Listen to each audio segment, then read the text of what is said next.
Well, Neograft is a sort of technique for hair transplantation, and it's a little different because it's automated. So you actually will be taking the grafts out with an automated machine instead of cutting them out. When you automate it, it becomes very precise.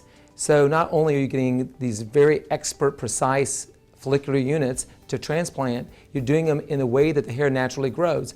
What patients like about Neograft is that there's no scar in the back of their head. So instead of having that long linear scar, with a lot of guys who like to wear their hair short or maybe even shave the back of their head, then you have that telltale sign that they had a hair transplant.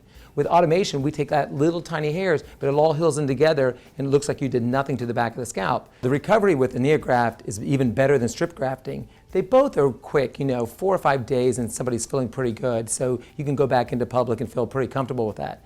What the patients like is that when you don't take that big strip of skin out from the back, you don't have to close it under tension and get all that pain. So I used to get calls that it really hurt once they went home after a traditional strip grafting, and with the Neograft, there's absolutely no discomfort afterwards. And so that's a big advantage, especially for the patients. Just a new advance in hair transplantation that's really taken it at the next step and the next level, and we're very excited about it.